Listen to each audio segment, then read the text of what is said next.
Okay, good afternoon, everyone, and welcome to today's special event. My name is Ala Dragola, and I'm the Director of Parliamentary Affairs and SME Policy here at the Canadian Chamber of Commerce, and I'm very excited to be moderating today's panel discussion. Today's event is focused on the long road to recovery that the hardest hit sectors have ahead of them. These sectors are ones that were hit first and will be the last to recover from the pandemic, and they span a range of industries from tourism to travel to food services to accommodations to events. As vaccination rates are rapidly increasing across the country and we're starting to see the economy slowly start to reopen, many are assuming that these sectors will be able to bounce back overnight the way that most other sectors have been or will be able to do. However, the reality is very different from this assumption. To discuss these issues and more, we are so excited to welcome a panel of industry experts from across these sectors. I would also like to take a moment to thank today's webinar partner, the Canadian Rental Association, for making today's important discussion possible. As always, we have reserved some time at the end of this session for our panelists to answer your questions. As at most of the Canadian Chamber's events, we will be using Slido for audience questions. So please open up your web browser now, head over to sli.do and type in the participant code 772085 to submit your questions. Again, that participant code is 772085. Feel free to submit your questions there throughout the panel, and we will get to them at the end of the session. So before we begin, I would like to introduce our esteemed panelists. With us today, we have Wendy Paradis, who's a president of the Association of Canadian Travel Agencies. We have Tony Elenis, president and CEO of the Ontario Restaurant, Hotel and Motel Association. We have Michael Wood, who's the CMO and managing partner of Ottawa Special Events. And we have Caitlin McAlone, owner of CM Events and a member of the Alberta Live Events Coalition. I want to open up today's discussion by giving each of our panelists an opportunity to make some brief opening remarks. During your opening remarks, I invite all panelists to tell us how COVID has affected your business or sector and where things stand for the rest of 2021. Wendy, let's start off with you. Thanks very much. Hello, everybody. So glad to be with you here today. So I represent travel agencies and travel agents across Canada, and our members specialize in leisure travel, business travel, meetings and conferences, or a blend of all of those different aspects of the industry. In a nutshell, the COVID-19 health and economic crisis has been devastating for our industry. We have seen revenue drops of more than 90% compared to 2019 consistently since the beginning of COVID-19. That means over 15 months with no significant revenue for our members. 40% of travel agents in Canada are independent contractors, and they are relying 100% on the CRB program right now. And it starts to dramatically decline mid-July. In regards to employees working in travel agencies, 63% are currently furloughed, and the remaining 37% who are actively working are on the wage subsidy. The good news is that all consumer research, all consumer polling shows that once Canadians are fully vaccinated, they intend to travel. The bad news is we're not sure if our industry, if many of our businesses are going to get to the other side of COVID.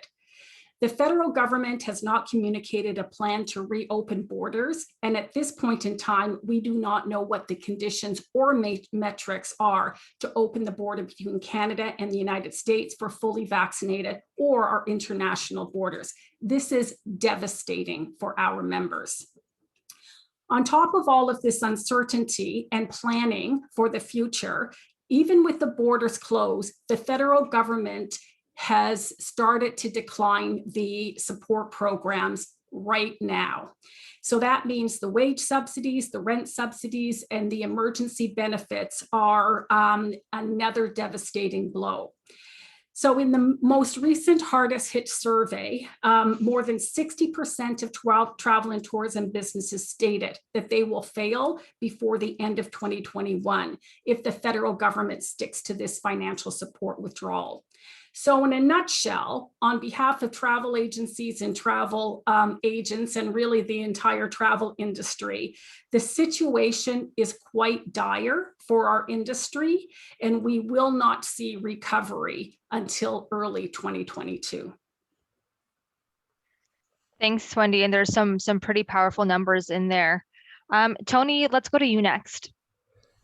Thank you. The Ontario Restaurant Hotel Motel Association, known as ORMA, has around 12,000 members, both from the accommodation and the food service sector right across Ontario. We are all in this together. It's a slogan that came out around March or April of 2020, but ORMA has been using it to convey our relationship with our members. So I want to reflect to the cohesiveness perhaps around groups like the ones that are represented here today. All tourism, travel, and hospitality sectors are part of this togetherness. We're all connected and we're all depend on consumer travel and visitations. We can all thrive when business is on a high or literally starve when business is dead. Impact any of us will affect the others. And our common characteristics in providing a setting for the traveler to meet, to engage, to celebrate, to experience have become hindrances during these last 17 months. For example, restaurants being closed affects hotels, even though hotels are classified essential and have been kept open. Meetings and events and group type business being closed and restricted tremendously impact a hotel's performance and other sectors associated with this type of business, such as planners and tour companies. The lack of vibrancy affect main streets, neighborhoods, and downtown centers. There's negative spin-offs to the entire supply chain. The coalition of those directly in the tourism and hospitality is a much larger circle. It includes our food distributors. I have been in many conversations with Ontario's wine industry, where many have seen their restaurant sales hit the bottom, and they all want a healthy industry. When attractions and sports and events are closed, they hurt all types of businesses in that vicinity. The borders, as Wendy mentioned, being closed, affect all those in this sectors here, and we still don't have a concrete plan, as it's been said. Measuring performance of a business in these sectors is really depressing. Keeping the lights on spells quite an achievement. COVID-19 has had an impact on all our sectors affected by low consumer confidence, along with the shutdowns and restrictions, and all will take longer to revitalize. The severity of the pain is a common theme, bringing our sectors together at both the provincial and federal levels. And this unified message in supporting those hurting the most has really resonated and continues to be as we move into recovery. Thank you. Thank you so much, Tony. And I think your message about the interconnectedness of all of these different sectors that are being impacted is really important. And we'll touch on that a little bit later on in the discussion. I'll now pass it over to Caitlin for your opening remarks. Thank you, Ella. I'm so happy to be here to represent Western Canada and Alberta. I'm Caitlin McElhone with CM Events here in Edmonton. And I also am a member of MPI ILEA and here to represent the Alberta Live Events Coalition, or ALEC, which we started back in March of 2020, as well as really a task force to bring the live events industry together as one voice so that we could better advocate for event professionals during this time, which has been a real eye-opener, really. And I know we'll get to that in some of the questions. For me, my company does a lot of kind of high-end galas, conferences, awards, and recognition. And so when March 2020 hit, the effects on my business, like so many across this country and in Alberta, completely devastating, like 90% of revenue lost overnight. And that meant that my family was down to one household income. It meant that we had to lose all of our childcare to help save costs, which meant you're now trying to save your business, deal with the fallout of your clients and your events being canceled, and you have toddlers at home. which I can tell you is not fun. And I know there's parents out there who will agree with me. It has not been fun if for parents, for sure. But things are looking up, and I know we'll talk about it. In Alberta, we looked, and the live events industry brings in over $4 billion in economic revenue just for Alberta. And Alec really tried to push that message home so many times with government over and over and over again, and they just don't seem to get it. And like Tony said, we're so interconnected on so many other industries. If you lose out on one, you lose out on so many other wonderful things that happen in our cities and in our economy. So Alberta is officially fully open. And so this has meant great things for the live events industry, but also just sheer chaos and stress that comes with our premier promising the best summer ever. So Q4 for me personally, and a lot of event professionals I've talked to here in Alberta, is looking much stronger. But still, 2021, like has been said before, is almost a write-off, and it's really gearing up to 2022, which I fear is just going to be so overwhelming with events. We're going to burn out just the general population because there seems to be just so much demand and so much going on. Thank you so much for those opening comments, Caitlin. And I think it's really interesting and important to remember that just because you can have events in 2021 doesn't necessarily mean that they'll be taking place. And then, of course, we've got the backlog for 2022. And on that note, I'll now pass it over to Michael to make his opening remarks. Michael, go ahead. Good afternoon. Thank you very much, Ella. I think my opening remarks will be along the same line as the other panelists here. We've had a hard time. And that's putting it lightly, over the last 17 months. So I'm here. I am a partner at Ottawa Special Events, one of the larger event rental companies in Ottawa. I'm also here proudly representing, the Canadian Rental Association and Natalie McGregor and Sheldon Fingler. They've done everything they can to try and help this industry. To give you some context with our business, we grew it from 2010. We didn't own any product. We didn't own anything. We cross-rented from other companies.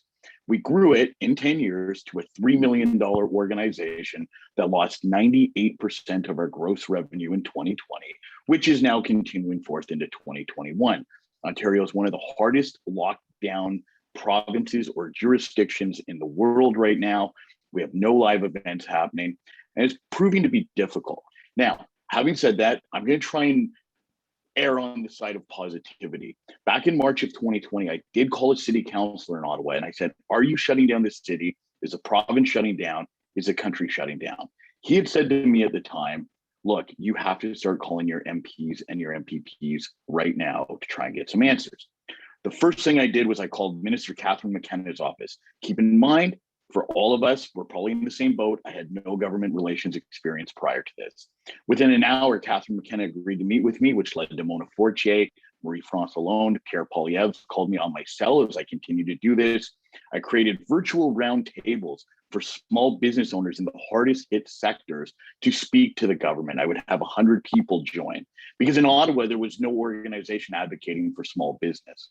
So at this point, I have now appeared before FINA and the Provincial Finance Committee to try and help small business and all of us in our industry, which has been closed for 17 months. Now, moving forward, having said this, yes, I believe that things may start to turn around. Yes, Ontario is heading into stage 3, something I'm very excited about. However, like has been stated in the other opening remarks, the federal supports are coming to an end. This is making it incredibly difficult. Organizations such as Shoppers Drug Mart, over 300 Shoppers Drug Marts have accessed the federal wage subsidy. Not sure how that happens. Well, those in the hardest hit industries are now looking down the barrel of not being able to access these programs in their full capacity to help us when we've been closed the longest. As was said, we were the first to close, we're the last to reopen. The rent subsidy is also starting to come to an end after many businesses were able to take advantage of all of these things along the way. So I'm happy to answer any questions. I encourage everybody here to get involved. If you weren't involved before, it's never too late to start. And I am here to support and help anybody that's looking to get ahead because, as been said, all of us in the hardest hit sectors are in this together, and there's really nobody else that can understand where we're at. So thank you so much for asking me to join today. Thanks so much, Michael. I want to go back to something that Tony has kind of hinted on in his opening remarks. And I think everyone else kind of touched on a little bit, and that's the interconnectedness of these hardest hit sectors. I mean, I think you are all separate industries. You have your own separate either members or your own, event, you're an events company, or you represent travel agents, or you have hotels and restaurants. But at the same time, you're also interdependent and interconnected on each other. And Caitlin and Michael, maybe I'll start with you. I know that Alberta is further ahead, Ontario is a little bit further behind in the reopening plan, but how has a lack of plan earlier in the year affected your ability to host events or the planning process of your clients? I mean, if they knew maybe earlier that they could host an event in the summer of 2021, would that have changed things or how people approach things? Maybe let's start with Caitlin, because I know you're a lot more open, and then I'll turn it over to Michael. Sure, thank you. This question just gets me going. And so I'm going to try really hard just to not talk for too long. Runway of time. We have said this with the Alberta Live Events Coalition, and similar to Michael, we have been hitting the pavement hard, meeting with MPs, meeting with councillors, meeting with any level of government in Alberta that will listen to us, and begging them, literally begging them for a runway of time. And I know we're all kind of experiencing this for the first time, but what government didn't understand and what our clients now understand is events take a lot of time to plan. They don't just happen overnight. And especially for a large gala, a big conference, a huge festival, a concert, they take months, 8 to 12 months, 6 months, whatever it is. And I know the festivals here in Alberta, in Edmonton, we're known as Festival City. They were, banging on the doors of the government back in March. Like, we need a runway of time or there will be no summer.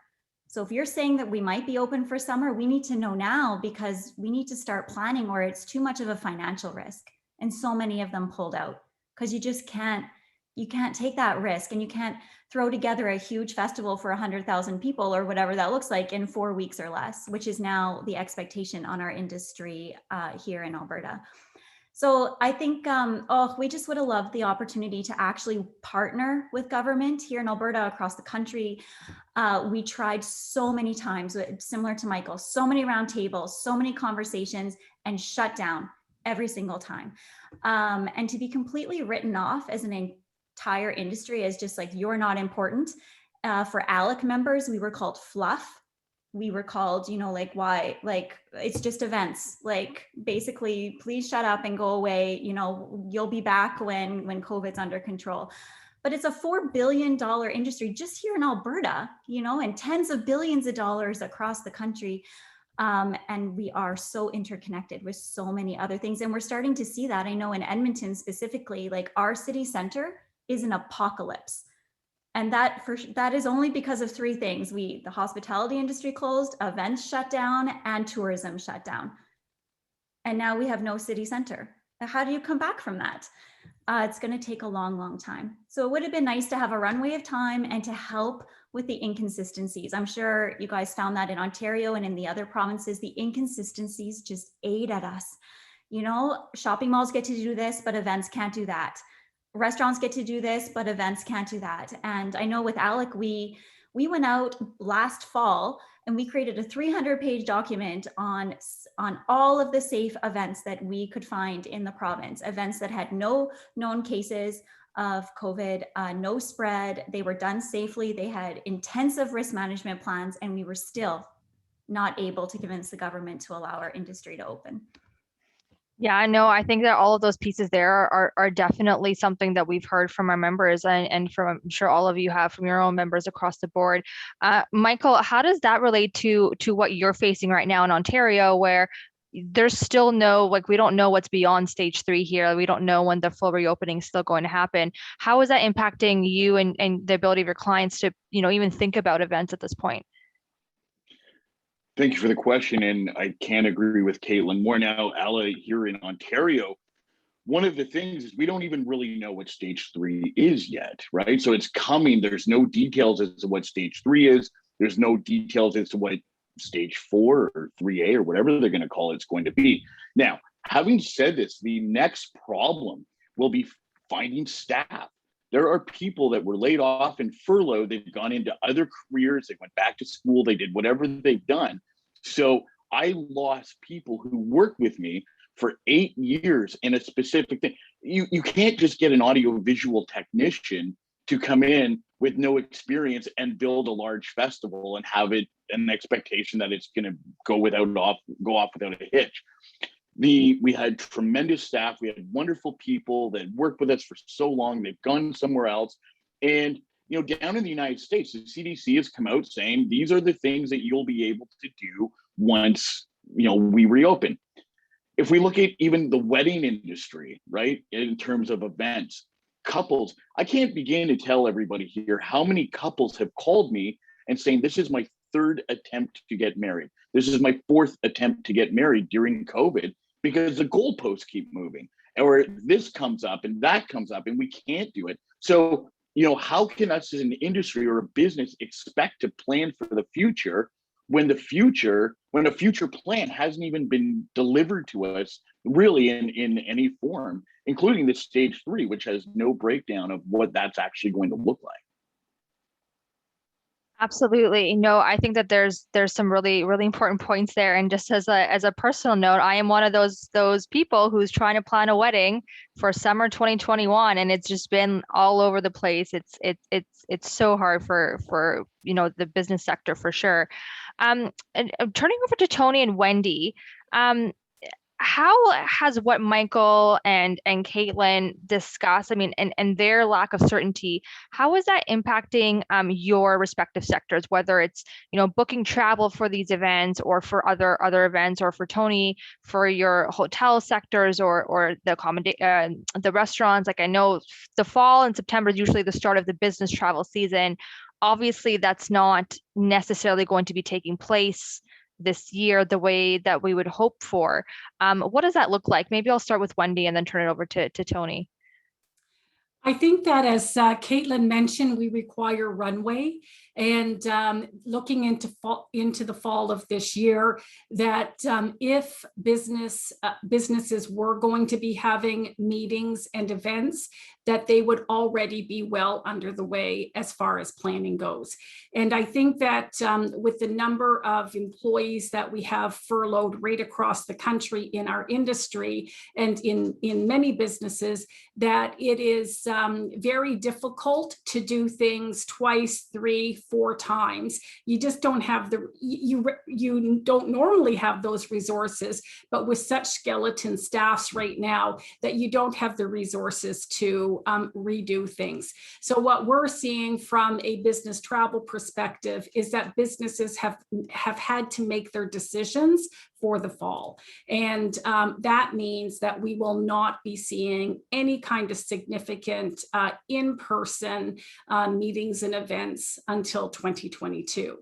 And so certainly that shows the connectivity. That means that if I look at Tony and all of his members, that means that these business travelers are not going to be coming to restaurants.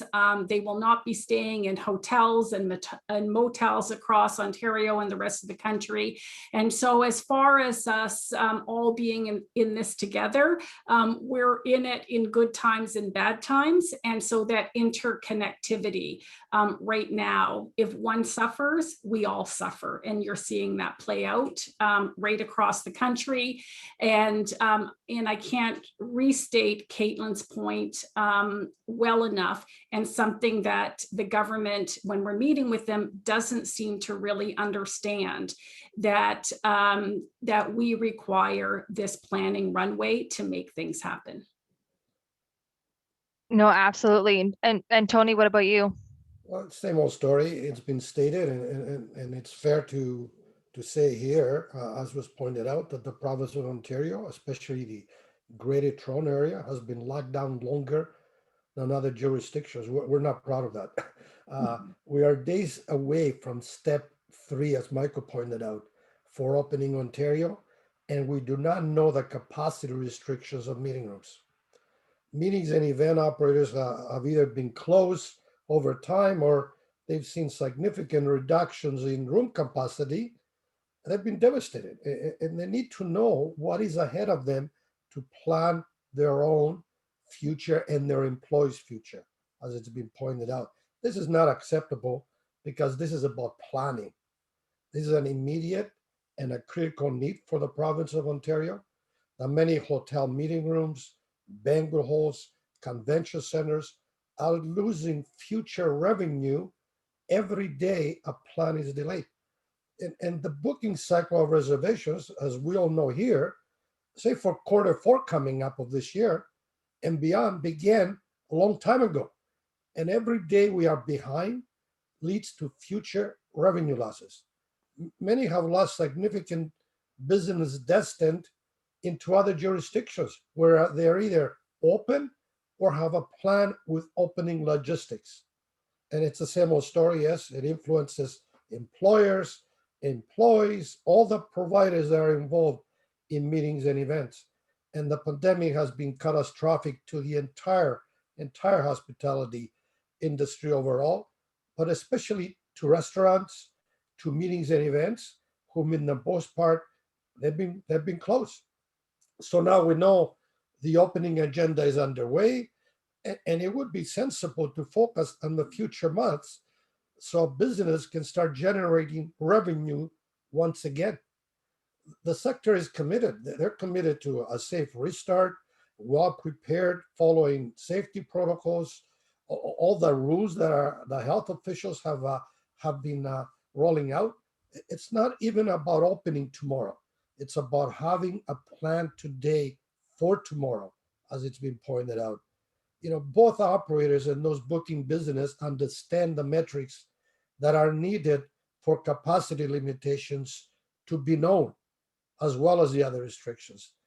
Any delays in this plan, they delay the recovery timeline for the sector.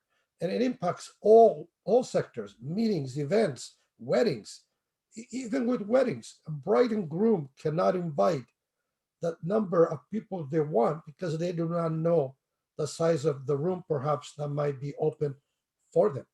There's many implications here, and you would think that the pandemic, although it is a new playbook, it's unprecedented, governments are learning, but we've been in it 17 months and other nations and other jurisdictions are ahead of us. All we're talking about is planning. The lockdown is messy, it hurts, but the planning is logistically, non-incompetence. That's the only way I can say that, because in a crisis, even in wars, communication usually is the number one priority for governments or those leadership groups to convey to the industry. We haven't had it here. Thank you. Yeah, I know, Tony, I think that that's a really important point that you bring up in terms of what other countries around the world are doing, and they're so much further ahead and that communication is there. But here in Canada, you've got so many different realities on the ground. I mean, Caitlin, you talk about the Alberta example where, you're struggling. There's all this expectation to have these 100,000 person events, and here in Ontario, we're just struggling to let us eat inside a restaurant, and have maybe some kind of small celebration or event or whatever. And I want to also just bring in what Wendy had mentioned in her opening comments around there's no plan around reopening the border. I mean, just a couple of days ago, Canadians who are fully vaccinated have been allowed to return to Canada without that quarantine. But if you're, from an American or somebody from the UK or something that is fully vaccinated, you don't have that. You still have to quarantine when you come here. So when it comes to planning events and international events, how has our ability to attract international business or to attract events been impacted by this incohesive, inconsistent criteria for what's allowed across the country, as well as the lack of clarity of when is the border going to reopen, what's that going to look like, what's the timeline, what are the metrics we're looking for. None of that's been clear. Caitlin, I saw your hand up as well earlier, just before, so maybe I'll pass it over to you first, and if you want to address anything else any of the others have said, by all means. Thank you. Well, I was just going to say, we had a town hall here with the Alberta Live Events Coalition, with ministers of government, and they just kept telling us, like, well, we don't know what the plan is. You know, we don't know how to put that together. And we were just sitting there like, you have an entire industry of people who specialize in logistics and risk management. Use us. We are here to help you. You know, like, don't do this work for us. We know how to lay this out and give our own runway of time. So I just think it's very ironic that we're all having those same problems across the board. Absolutely. I think it's going to hurt us for sure. International events that attract international travelers take a lot of time to plan. They're bigger events typically, right? They have larger budgets. You need time to communicate to people to travel and to arrange it in their schedules and in their budgets as well. And I think we might lose a lot of potential international events because there is no runway of time, right? How can a major conference from China make a decision to come to Canada if they don't actually know if that's possible? It's way too much money to put up front and way too much risk just to be told, oh, we're going to lock down again in October, right? Which is kind of what we're being told here in Alberta. Like, oh, you're open now, but we're probably going to be shut down again by October. And so that makes it really, really challenging. And I've already seen, like to Michael's point, so many organizations have lost that loyalty with their employees, right? It's been 17 months. You can't wait around. They've gone to other provinces, other cities, other countries, right? I know even just here in Alberta, we've lost lots of audiovisual technicians, which is really like, we need those guys. And Michael's right. You can't just like hire someone randomly. Like, that 30 years experience is a really big deal. And now so many of them have gone to the US where things have been open for longer. It's going to be really, really challenging to bring in performers and concerts and all these sorts of great things if there's still travel restrictions. I can't imagine any musical celebrity wanting to come to Canada if they have to quarantine for 2 weeks when they get here. That's just not, they're just going to say no. And then you lose out on that revenue as well. I think that Caitlin has made a few really important points. But one thing that she said is that that the lack of planning or even positive language from the federal government around our borders and about our businesses is already having a negative effect. And so after this meeting, I'll be joining some American companies to again try to talk to them about Canada. They are so confused about the rules and doing business in Canada. And right now, they are planning 2022 and 2023.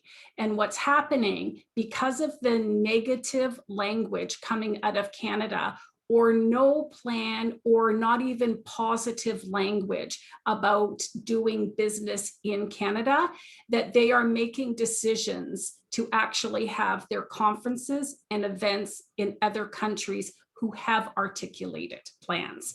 And I think that that is a real travesty for us. And we even, a recent conversation with Transport Canada and Health Canada is about using more positive language. For instance, in British Columbia, that they have been devastated by the lack of cruising in 2021. We have a cruise ban in until 2020. Again, no kind of positive language. Cruises right now are being booked for 2022 and 2023, and they're not booking cruises that will touch Vancouver because they're so confused around the world at what is going on in Canada. Why are they one of the most locked down countries in the world? And why is there all of this negative language about international travelers forever? And so we've got a real issue around communication and leadership that Canada will, in fact, is planning to be open in sometime in 2021, but there is doubt about 2022 around the world. Yeah, and just to add to Caitlin's and Wendy's comments, this sector is very competitive. You know, beyond the local and regional markets, the international business is huge, especially in metro centers. And this conference is booked now for future years, as has been said, and they need to secure their business now. It includes association type business, corporate, sports, and especially large events, such as Toronto's Film Festival, who are presently in talks with Italy in taking this year's event to Venice. And I know Toronto is converging to this to find ways to keep it. It's an annual September event, fills all the hotels, one of the one or two best drivers for business in the hospitality industry in the city. And losing an annual event such as TIFF has risk in losing it forever. And a major competitor in large conventions, of course, is the United States, where they have been opening in a framework that includes safety protocols and are opening at a rapid pace. Ontario has not been proactive, and operating without a plan, as we said, means Ontario will be left behind. Ontario has not been in a position to provide competitive bids for future events and has not been in a position to take the business. And we know this inaction will hurt the many employees laid off. As employers, they need a plan to pace their forecast and guide the rehires back to work. And furthermore, I believe the events and specifically the major events profoundly support Ontario's overall economy. These are the times that governments need more support, more financial support to support us in the many services. Before COVID, tourism around the world was growing higher at a higher pace than any other economy, and it's already starting to, and we're going to be left behind. In 2019, the year before COVID, Toronto and Ottawa together brought in over, I believe it was around 40 million visitors to those two cities. And it's reality that the destinations that cater to groups and international markets will take longer to recover the way we're going. And the lack of a plan is going to be profoundly hitting the recover much tougher and will delay it, period. Yeah, absolutely. And Michael, I don't know if you wanted to add anything to that, just because Ottawa, as Canada's capital city, must typically gain so much international, events or anything. I don't know if you wanted to touch on that as well. Of course, I'm just going to add a couple quick points here. I'm 45, so I may be biased, but the greatest rock and roll band in the world, Guns N' Roses, canceled. The only country that canceled was Canada. They're touring the United States right now. They're going to Australia. They're going to New Zealand. So this is one band that would have probably drawn 30, 40, 50,000 people to see that show. Now, I'll add this one thing. I met with Wayne Easter, who's the chair of the Federal Finance Committee, and I met with him in June of 2020. He said the hardest thing that the federal government has to deal with is they felt they were governing 10 separate countries, and trying to come up with one cohesive plan was impossible. And by not having one cohesive plan, we've seen what it's done to tourism and restaurants. People don't know if they can go to British Columbia. They don't know if they can go to Newfoundland. They don't know about Nova Scotia, Ontario, because everybody's got a different plan. And this just created that much more stress on our industries. And, I think personally, we haven't seen this. Everybody's concerned about this massive wave of bankruptcies. I think that's still coming. And the problem that everybody's got to remember, the government, when I say everybody, I mean the government, is that there's personal guarantees on all of these small businesses. And if people lose their businesses, they're bound to lose their homes. So let's make sure that we get back on track as soon as possible and get this whole tourism, event, hospitality industry rolling again, because lives and families are depending on it. So I think that that's a really good segue into what is, I think, going to be my final question for the panel before we move into audience questions, because there's quite a few coming in. Um, it, what's next? I mean, I know you all work, together, your sectors all together, you kind of support each other as much as possible, but what's the future of your sectors? How do you get to the other side to be able to have these events in 2022 or be able to welcome travelers or in 2022? Caitlin, I see you've unmuted. Maybe I'll start with you. Right. I don't have to go first. I just always so passionate about this subject.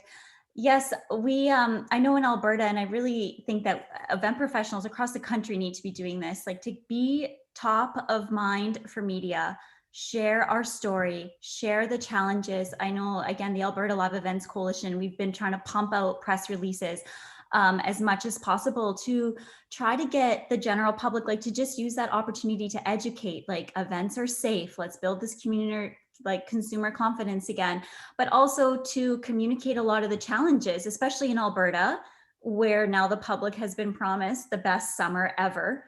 And then, we send out a press release and we say, well, event professionals are up for that challenge. Yes, but it's going to look different. We're not going to have events at full capacity. People are trying to desperately hire staff. We have to retrain staff. We now have safety protocols that have to be put into place and all sorts of things. And so events are going to look different for a little while, and to have, a reasonable expectation when you're going into them. I read the greatest, or just such a great industry article the other day that was talking about how our industry should focus on restoration and not recovery. So, our industry has been forever changed. Event professionals have been forever changed, I think, for tourism and hospitality too. Let's take this time to build back trust, build back loyalty, build back consumer confidence again, and really define what events in the future are going to look like moving forward, instead of trying to focus on going back to what it was in 2019, right? What do events in 2022 look like, and how we can build that trust moving forward?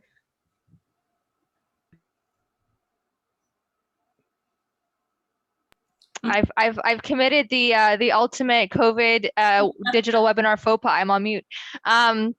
I said very well said. Tony, what about you? ORMA, as an industry association, first of all, realizes that synergies and alliances, collaboration is the key in this pandemic of ours. So we've been working with our friends at the Greater Toronto Hotel Association, the Hotel Association of Canada, where I sit on the board, Tourism Industry Association, Restaurants Canada, several BIAs, and well known that we're also with the Canadian Chamber of Commerce driving the Our Restaurants Coalition. We have many operators on there in Restaurants Canada. We cannot do this alone. This pandemic is beyond anyone. And if you're alone, you're actually not in synergy. And it's very important to be in synergy. Where we're focusing is the recovery road. We know the recovery road for many will be more destructive than the last 17 months, because once they get out and the federal support is taken away, which is being scaled down, and soon it'll be gone. And I'm referring to the CEWS, the wage subsidy, and the SURS, the rental program. They will start to pay loans. Some of them have bank, personal. Some of them have mortgaged their own homes. Some of the restaurateurs that I know, and then you have, skyrocketing insurance rates. That's new costs. Some of them up 400%. You have food prices that are going up. You have labor prices because of the workforce issue. Wages are now starting to climb up because it's harder to find people. And that is going to be a more severe issue after COVID than before it was. And it was the biggest problem this industry has had. So, we had a meeting this morning with the Minister of Finance exactly on what's going to happen. What is the province going to do during the recovery? Beverage wholesale pricing is our big ask because it's tangible, it's measurable, it goes down to the bottom line. All the other red tape regulations and elimination of, they don't hit the operator's bottom line. We need bottom line support, period. And then we need, and we're focusing on incentives. We need incentives for consumers to get that consumer confidence away, and also business confidence, like at the federal government, to increase the travel and entertainment business at from 50% to 100%, which will have businesses going back to work and travel and eat in restaurants. So yeah, we're focusing on the next 14 months because it's going to be painful. Michael, what about you? Is the next 14 months kind of where you guys are looking at right now as well? Yeah, and I completely agree with Caitlin and Tony. The government has to look at, I understand there's the HASCAP loan, but the key is loan. Businesses cannot take on more debt to try and survive something that they did not create. We need to take a look at it. The problem with this recession, for lack of a better term for it, is it's siloed. There's people who have done very, very well during the pandemic. People who have done well. Nothing really changed. People have been hurt. And then there's people like all of us on this panel that have been decimated by COVID. So we need the government to go back, take a look at the industries that have been hit so hard, and make a commitment that they're going to be there to see us through. The Premier of Ontario has said many times that every single person in Ontario, they're there for them. I don't know if we've seen the Ontario government there for us along the way, every step. So, Tony, good on you for meeting with Minister Bethlen Falvey today. I am meeting with the Office of Small Business and Red Tape tomorrow. The fight will continue. We will survive this, but we need 100% need government support for the hardest hit sectors. Thank you. And Wendy, how about you? I think a lot of great points have been made. I think that everybody on this call is working flat out, all associations. I can say I've never seen an industry work so carefully and so profoundly together than the tourism and hospitality and travel industry in Canada through this crisis. However, I think it's so important for people who are listening in on this session is that we have an opportunity in the coming weeks and months. We need the government to change their mind. We need them to change their actions when it comes to support of this industry in the middle of this pandemic. And so these MPs have now left Ottawa. They're all in their home communities. And we need every single travel agent, every single restaurant server, every single event planner in the hardest hit businesses to personally reach out to their MP, request a meeting now that things are opening up, and they need to hear from voters that we have a devastating situation and we need them to change their actions that they actually took in the last 5 days about pulling financial support too early from this sector. And I think that is the number one ask that the associations have of the more than 2 million workers in this industry. And we need to let the MPs know by each individual that this is important, that it's important to you as a voter. They need to hear your personal story and what we need over the next few weeks so that as many of us can survive and their communities can be a destination for the future when things open up fully and we have a chance to actually start taking the steps to recovery. So I think that, my number one ask is really the people on the phone to join the actions of their associations. Thank you so much. And I think it was well said by all of you in terms of how much, cohesiveness there has been between different, industry associations. And, the Canadian Chamber, we've worked, I think, with all of you really, really closely to help, try and get as much of this update as possible. And I just, I want to thank all of you on the line too for all the hard work that you're all doing to try and get some of that support. I think we're all doing what we can. But with that, I do want to turn it over to audience questions. We've got quite a few, so I'm going to try and get to as many of them as possible.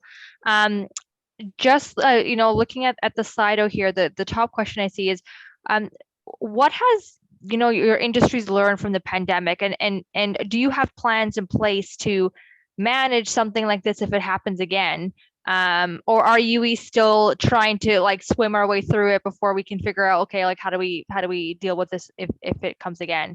Let's start with Tony. Well, I will answer that question from a restaurant sector lens. The restaurant model was broken before COVID came in.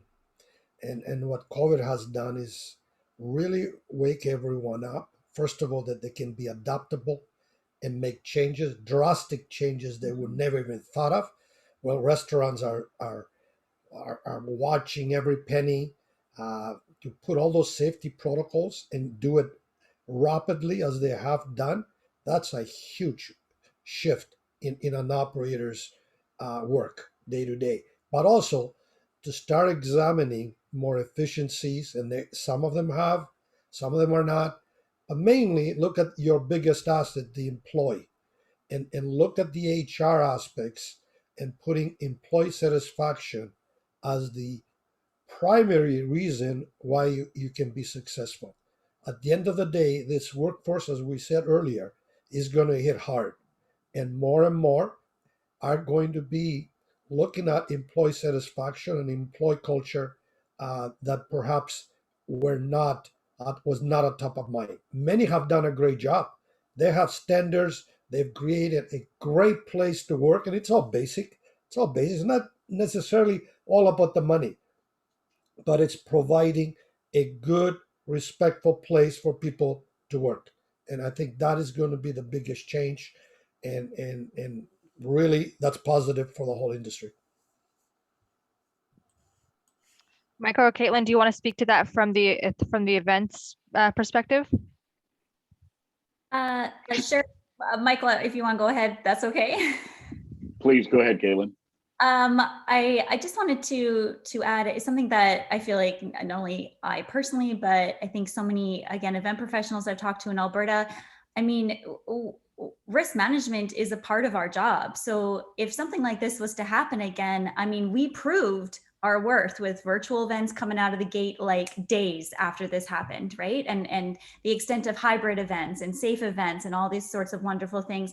But if we are not trusted by the government, if we are not recognized as a real profession and as a real professional, if we are not a part of a ministry, it doesn't matter how prepared our industry is going to be, because we'll just be shut down and forgotten about and left out in the dark again.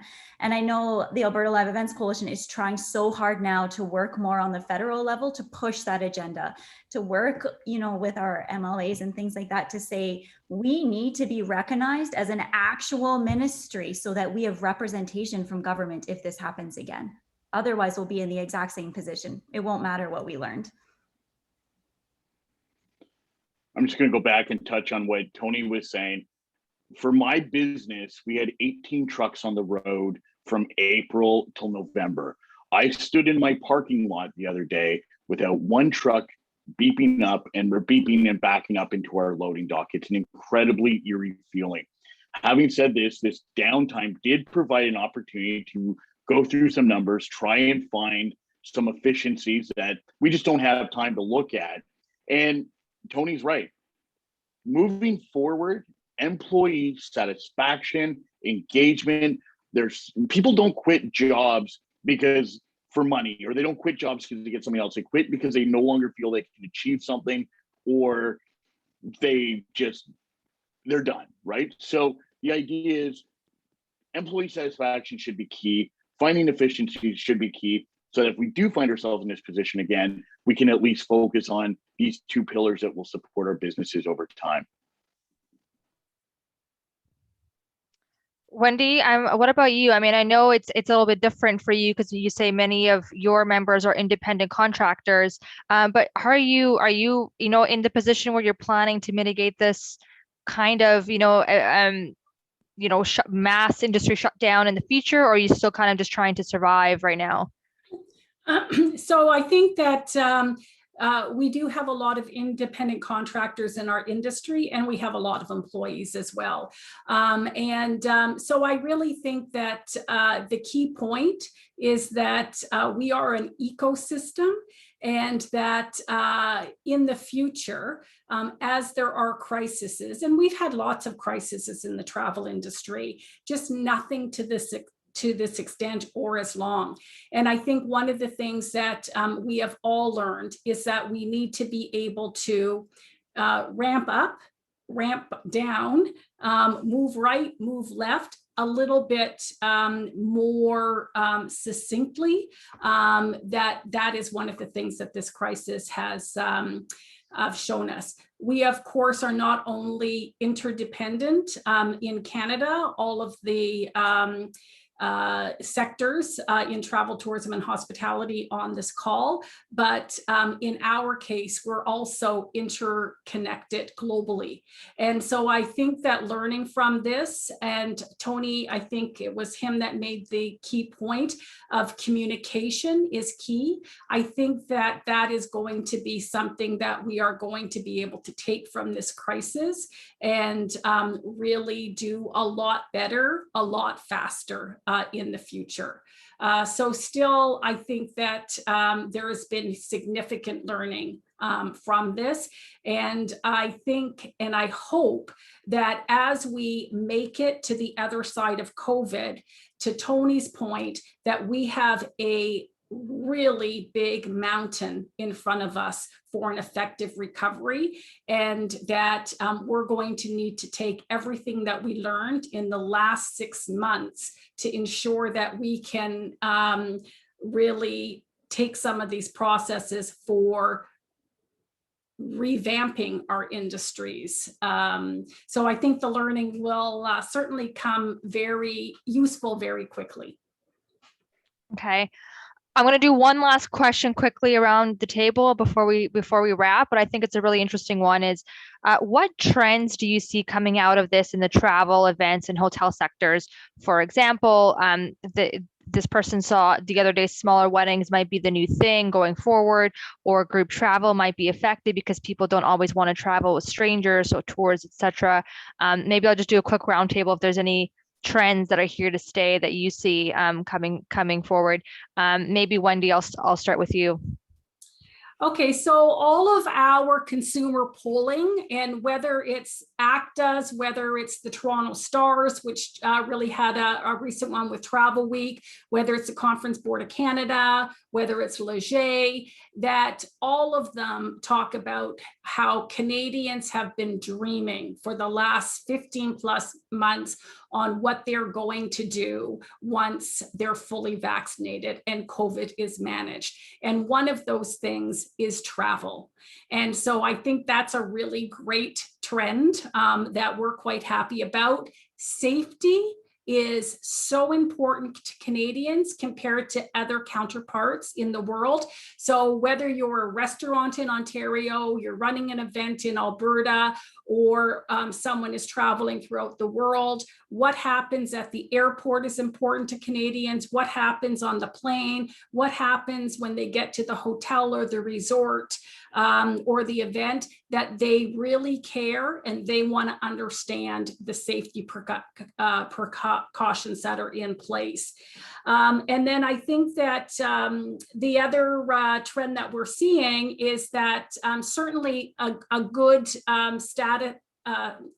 data from our industry is that more Canadians want to use a professional travel agent when booking their trip, because they are anticipating that it's going to ebb and flow. There's going to be some bumps along the way, and that they want to be serviced from start to finish by a travel professional. So that might be us overlooking the whole situation, but it also means when they arrive to that restaurant, when they arrive to that event, that safety and understanding the safety and us as an industry delivering the safety is going to be an important trend and aspect for Canadian travelers. Oh, for sure, and some pretty positive and exciting trends there from you, Wendy. Tony, how about you? Yeah, I would agree with safety, and I'll keep it to two: safety, sanitization. The customer, the guest will expect it, and whatever the consumer says, it's done. So I think we're going to continually see more and more evolution in that, but also technology, especially in our industry, which has been very slow to embrace and adopt technological gadgets. We see that, for example, I mentioned earlier, front desk, just like the airlines, you don't need to go to the front desk. You're going to check in and check out with your cell phone. Simple.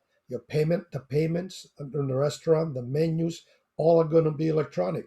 And then back to the workforce issue, you're going to see it's already happening. Technology that will help prepare food and help serve food. So I'll keep it to that.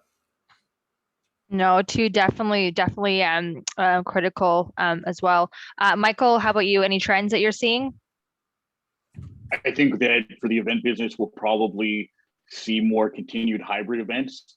People do want to get back into person. People do want to have that social aspect of networking like that was discussed earlier. And I think that, if anybody's going to be watching, potentially tonight, although it's going to be in Tampa, I think the crowds in Montreal out cheering on the Canadians outside are indicative of where people are at. They want to get back. They want to cheer for something. They need positivity. They need hope. And hopefully the Canadians can do that for us all across Canada again tonight. And I think we'll see, those large gatherings start happening again, hopefully sooner than later once we're all vaccinated. So. Thank you. And Caitlin, any trends over to you before we close? For sure. No, I mimic really everything that has been said. Hybrid is definitely here to stay. And a trend that I really hope that we will see is just a value of hiring event professionals, professional suppliers, professional musicians, whatever it might be, that value for organizations to bring on an event professional to manage their events so that they can be safe, so that they can be, risk managed properly and set up with all of the proper protocols. I really hope that that's something that we can educate the general public on, like what is an event professional? What does that look like? What credentials or things should you look out for? Because that will really help our industry, become more credible and be able to move forward as a real profession. Perfect. Well, thank you so much. I know that the focus on safety here at the end is something that is definitely going to be here to stay, and something that we're encouraging all Canadians to remember about how much investment and resources have been put in by businesses in these sectors on upping their safety protocols, ensuring that travelers or event attendees are going to have as many safety precautions in place as possible. So it's great that you guys raised that at the end here. I know we are over time already and we have so many other audience questions, but I think this is a really, really great discussion. And just want to thank on behalf of the Canadian Chamber all of our panelists for taking time out of your days to come and share with us. I know you're all busy fighting for your industries and for your members, and we do really appreciate it. I also want to say thank you to the Canadian Rental Association for helping make today's webinar possible. And with that, we will let you all go and hope you all have a great Wednesday afternoon. Thanks so much.